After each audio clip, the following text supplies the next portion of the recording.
Well, do another video here. These are what we call pecaniki nuts, hickory nuts, bur oak, shagbark,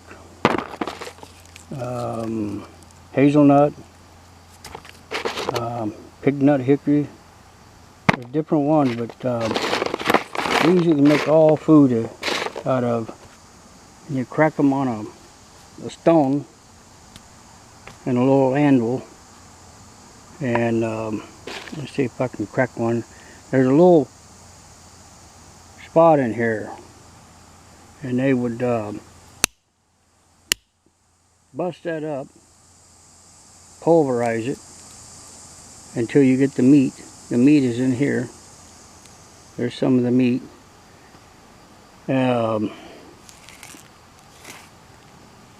They didn't, as Indian people, we didn't, and same way with the acorns, they didn't pick that meat out. I'll show you what else that we did.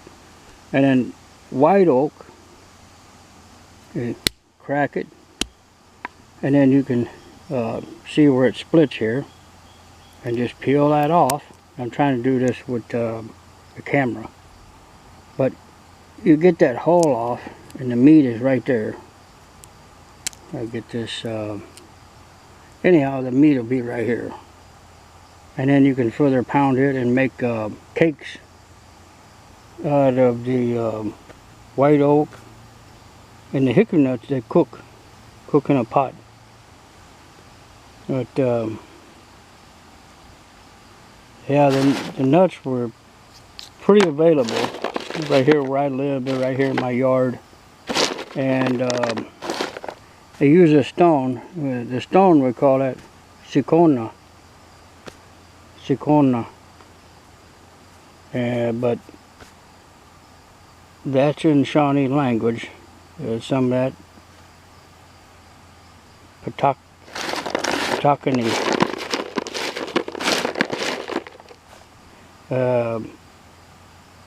They call it nut, but with key, patakani.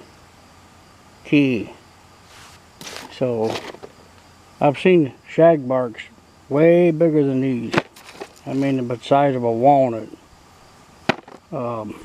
Getting back to cracking and pulverizing your white oak and hickory nuts. Pecani. We call it pecani nuts. And this flat stone you cook on. This is my wigwas.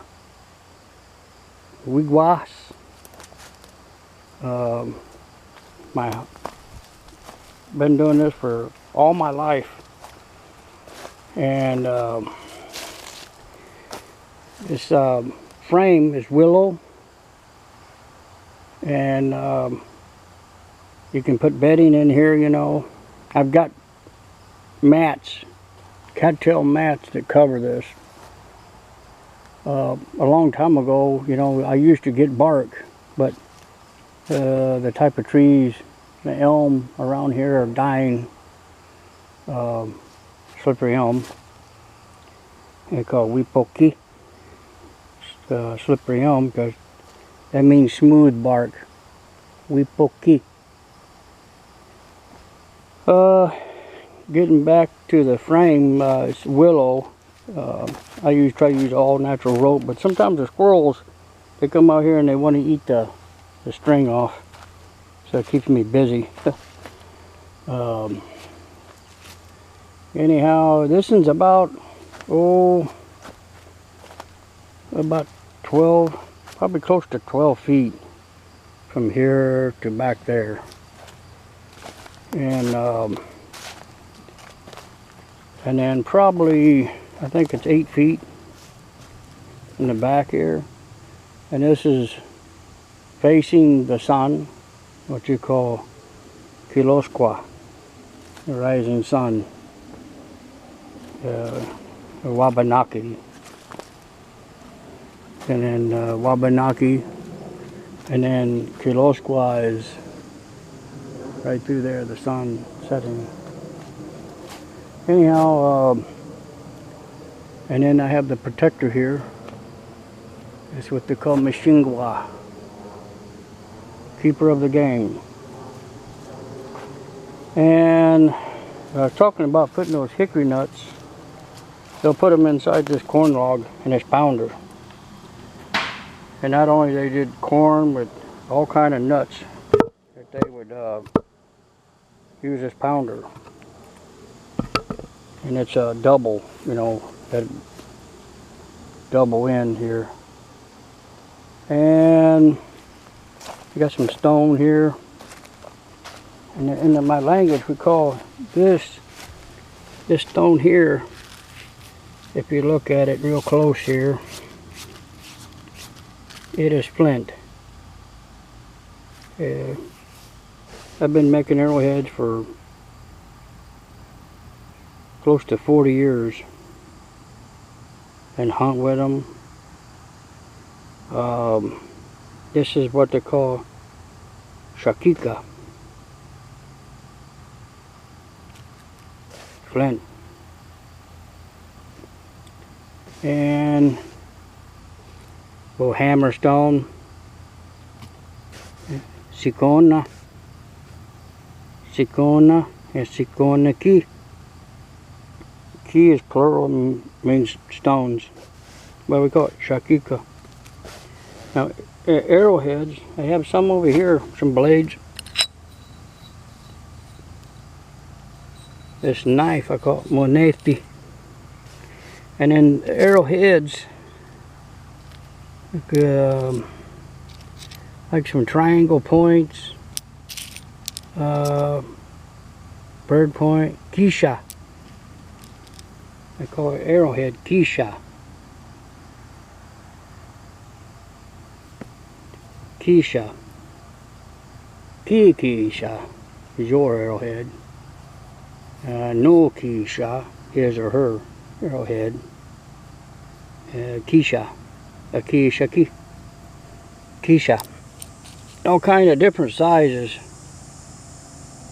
There's another triangle. Another little triangle. And another one. But some blanks here that I hadn't quite notched out yet. There's some preforms, they call them. Knives. Here's another nice big preform.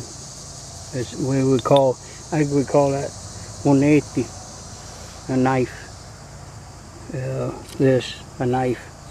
Or you can notch it and make a spear. So, here's another nutting stone. There's a little spot right here in it. I found this in the woods, and it was already broke off like that, and broke off on this corner. It was a nutting stone, but I think I don't know if they broke it when they were busting nuts or what. But anyhow, there's a spot right here, and there's a spot right in this stone here. You can see that. And by the way, this is a piece of flint, but it's kind of like sandstone here on top. But there's a little pocket right here where they put the nut and use a little hammer stone. Anyhow, I just wanted to do a little bit of a video, and we call that kiisa, arrowhead.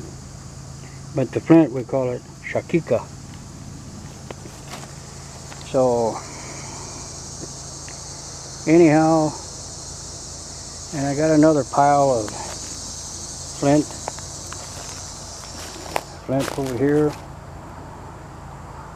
shakika, and then some obsidian, like glass type material. But some of that I find, not this material here, but some of this other material over here, I find local. It's got some, it's not a real good quality, but you can make some small points out of it. It's kind of a white chalky. The good stuff is kind of here in the middle, but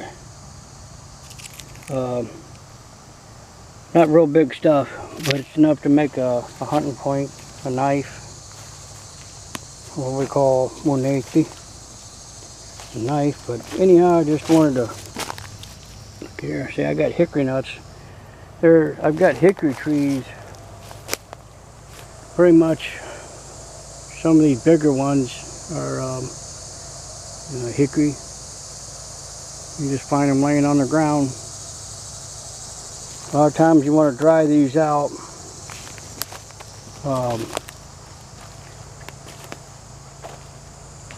Maybe sometime I'll do another video on this thing covered. I'll get back to this. I was going to mention, I was looking at this plant here. See these red berries? It has 3 leaves here.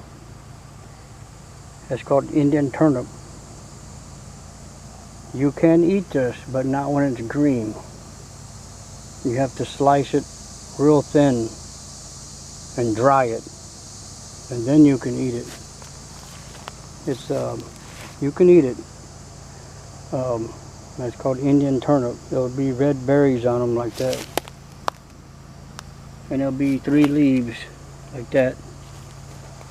If you try to eat that green, it'll feel like needles in your tongue. It'll be torture. But anyhow, maybe the next time I do a video, I can have my lodge, my wigwas covered in cattails. But now I have a canvas roof. Well, that's about it on this video here. We say Yahweh means thank you, and to say hello I say hatito or hatu.